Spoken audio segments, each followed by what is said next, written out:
Myanmar में देर रात फिर से लगे हैं भूकंप के झटके। 4.2 तीव्रता रही। म्यांमार थाईलैंड में भूकंप के भारी तबाही हुई है। कई इमारतों के गिरने से बैंकॉक में अब तक 10 लोगों की जान चली गई है। 150 की जान चली गई है। 750 से ज्यादा घायल हुए हैं। चीन और बांग्लादेश में भी असर नजर आया। थाईलैंड में 10 ने गंवाई है जान। थाईलैंड के रक्षा मंत्री का दावा है कि 101 लोग अभी भी लापता।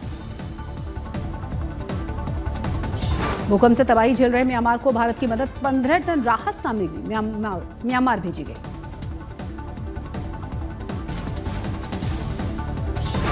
भूकंप में नजर आया भयावह तस्वीरें। एक ऊंचाई वाली इमारत के टॉप फ्लोर पर बने हुए पुल से पानी गिरने के बाद नीचे लोग डरते हुए और भागते हुए नजर आ रहे हैं। भूकंप के बाद बैंकॉक स्थित भारतीय दूतावास ने थाईलैंड में भारतीय नागरिकों के लिए आपातकालीन नंबर जारी कर दिया। मोदी ने थाईलैंड को हर संभव मदद का भरोसा दिया है। नेपाल में हालात अभी भी खराब है। राजशाही की मांग को लेकर पुलिस से झड़प में 2 लोगों की जान चली गई। पीएम ओली ने कैबिनेट के साथ इमरजेंसी मीटिंग की। नेपाल में 17 साल पहले राजशाही को कर दिया गया था खत्म। अब फिर से वापसी की मांग उठी है। पुलिस के साथ भीड़ को नियंत्रित करने के लिए आंसू गैस और पानी की बौछारें का इस्तेमाल किया गया। पुलिस की तरफ से प्रदर्शनकारियों की ओर से निर्धारित घेरा तोड़ने की कोशिश के बाद यह कार्रवाई हुई। नेपाल में राजशाही समर्थक प्रदर्शनकारियों ने हिंसक उपद्रव के बाद सेना की तैनाती की गई है। कई इलाकों में कर्फ्यू। उपद्रव के बाद काठमांडू त्रिभुवन इंटरनेशनल एयरपोर्ट को बंद कर दिया गया। भारत में इमरजेंसी लैंडिंग के निर्देश। बांग्लादेश में बीजेपी का चुनावी मिशन। बीजेपी नेता मिथुन चक्रवर्ती का बड़ा बयान। अगर 2026 चुनाव में टीएमसी फिर से जीतेगी तो बंगाल में सभी हिंदू गायब हो जाएंगे। मिथुन का बयान, बंगाल का हाल भी बांग्लादेश वाला हो जाएगा, इसीलिए चुनाव में बीजेपी का जीतना बहुत जरूरी है। बंगाल के मालदा में गुरुवार को हिंसा के खिलाफ शुक्रवार को मालदा में हिंदू संगठन और कोलकाता में बीजेपी ने प्रदर्शन किया। मालदा हिंसा को लेकर आज भी बीजेपी कर सकती है प्रदर्शन, तो हो सकता है हंगामा। इसी बीच इन सब मामलों के बीच बीजेपी नेता शुभेंदु अधिकारी ने विदेश मंत्रालय से कहा है कि ममता के आगामी विदेशी दौरे की मान्यता नहीं होनी चाहिए।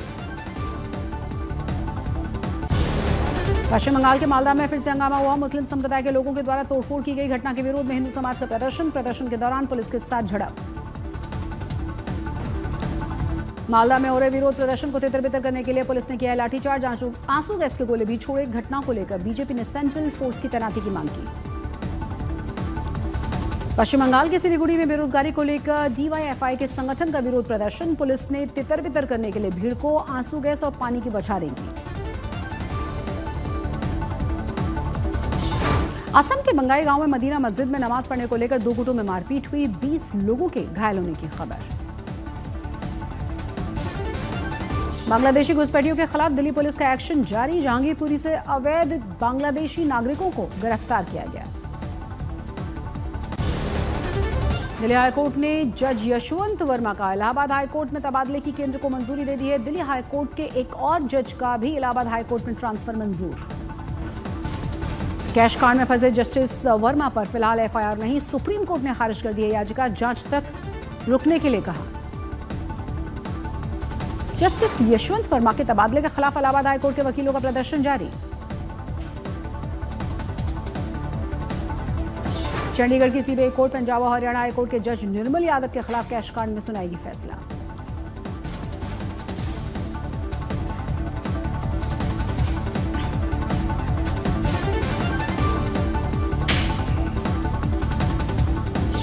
जज निर्मल यादव के खिलाफ कैश कांड अगस्त 2008 का है मामला। 15 लाख रुपए कैश का पूरा मामला था।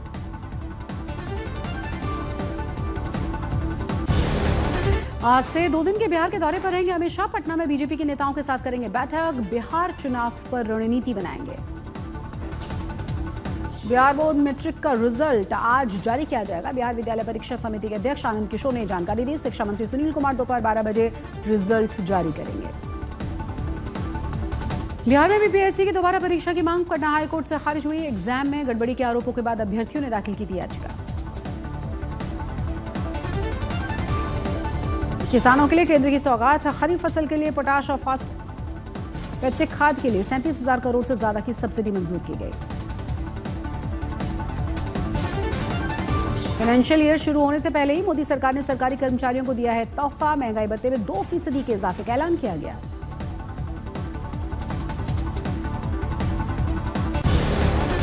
दिल्ली में बिजली कटौती के मुद्दे पर आम आदमी पार्टी और बीजेपी का छिड़ गया है सियासी संग्राम। आतिशी ने बीजेपी पर साधा निशाना। बोली अभी हाल यही है तो मई और जून में क्या होगा। बिजली की समस्या को लेकर केजरीवाल ने भी बीजेपी सरकार पर वार किया। कहा 10 साल कभी नहीं हुए पावर कट के और इन लोगों ने मात्र 1.5 महीने में बुरा हाल कर दिया। केजरीवाल समेत कई आम आदमी पार्टी के नेताओं के खिलाफ एफआईआर दर्ज। कोर्ट के आदेश पर दिल्ली पुलिस ने किया कार्रवाई। सार्वजनिक रूप से विरूपण अधिनियम के उल्लंघन का आरोप है।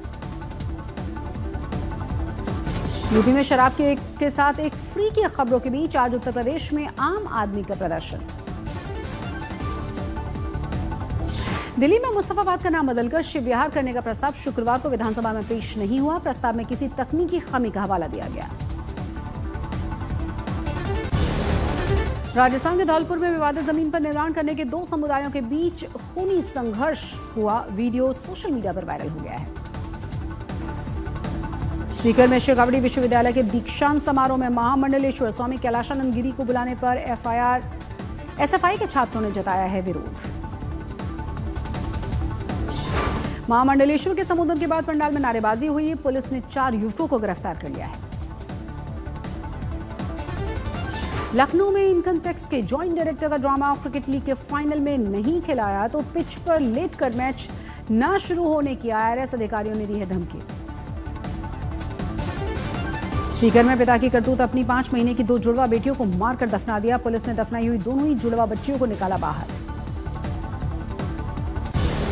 कानपुर की एक फैक्ट्री में भीषण आग लगी। लाखों रुपए का नुकसान हुआ। पुणे की भी एक फैक्ट्री में भयंकर आग की खबर। आसमान में काले धुएं को देखा गया। बरेली में 16 साल की किशोरी के साथ रेलवे सिग्नल पर रेप हुआ। सिटी रेलवे स्टेशन यार्ड के पास झाड़ियों में किया गया था रेप। समाजवादी पार्टी के सांसद रामजी लाल सुमन की टिप्पणी के बाद बांदा में करनी सेना ने हंगामा किया। डीएम ऑफिस पहुंचकर धरना दिया गया। नारेबाजी की गई। उत्तर प्रदेश के मुजफ्फरनगर की एक पत्नी की आई है सच्चाई सामने। आशिकी के चलते अपने पति को दिया जहरीला पदार्थ। मुजफ्फरपुर में जबरदस्त गोलीबारी हुई। 70 रुपए के नदी पार कराने का किराया मांगने पर अपराधियों ने नाव चलाने वाले पिता और पुत्र को गोली मारी। दुर्ग में शादी का झांसा देकर डीएसपी ने किया महिला का रेप केस दर्ज। सूरत में 33 अपराधों में शामिल अपराधी की लाश मिली है। बेशकीमती कारों को पुलिस ने जब्त कर लिया है। समाजी नगर में 5000 में खरीदी गई 4 साल की लड़की को सौतेले मां बाप ने मौत के घाट उतारा। जांच जारी।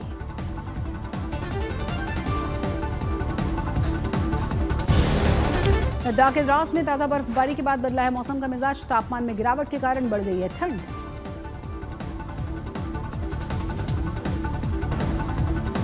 असम के बोंगाईगांव में मदीना मस्जिद में नमाज पढ़ने को लेकर 2 गुटों में मारपीट हुई। झड़प में 20 लोग घायल हुए। गाजियाबाद में दर्दनाक हादसा हुआ। एक फैक्ट्री में बॉयलर फटने की वजह से 3 मजदूरों की चली गई जान। नोएडा में तेज रफ्तार बस में स्कूटी सवार को कुचल डाला। मौके पर मौत हुई। छत्तीसगढ़ के धमतरी में 2 जांबाज बच्चों ने अपनी जान पर खेलकर बचाई अपने पिता की जान। नदी में नहाने के दौरान पिता डूबने लगे थे।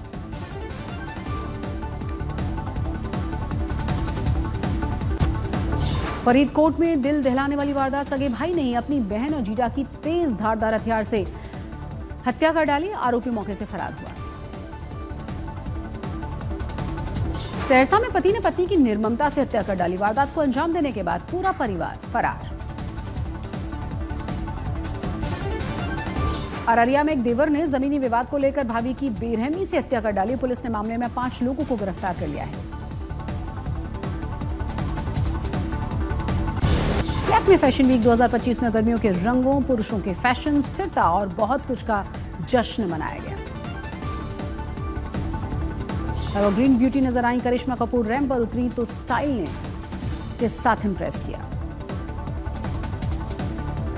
लैक्मे फैशन वीक 2025 में बॉसी लुक में लहरिया साड़ी पहनकर रैंप पर उतरी शिल्पा शेट्टी। लैक्मे फैशन वीक में शो स्टॉपर बनकर लगाए 4 चांद। लैक्मे फैशन वीक में 2025 में ग्लैमर नजर आए स्टाइलिश और सिल्वर का तड़का। अनन्या पांडे का शो स्टॉपर लुक वायरल हुआ। चैटबॉट चैट जीपीटी ने एक अनोखा फीचर लॉन्च कर दिया है। फीचर स्टूडियो जैसी इमेज बनाने का है और ये फीचर इंटरनेट का सबसे ट्रेंड में बना हुआ फीचर है। जापान के स्टूडियो जिबली में स्टूडियो जुबली कहा जाता है, जिसे हिंदी और अंग्रेजी भाषा में जिबली या गिबली कहकर भी बुलाया जाता है। सैम ऑल्टमैन ने ट्वीट करके कहा है कि ये देखना बहुत ही मजेदार है कि लोग चैट जीपीटी की बनाई हुई तस्वीरों को पसंद कर रहे हैं। गिबली ट्रेंड में छत्तीसगढ़ के नेताओं ने एंट्री की है। सीएम साहिब, भूपेश बघेल, भावना दोहरा, इन सब ने एनिमेशन से तस्वीरें बनाई। कई स्टार्स ने भी इसे जमकर इस्तेमाल किया है। बॉलीवुड फिल्म के कई सीन्स अलग ही स्टाइल में पोस्ट किए गए।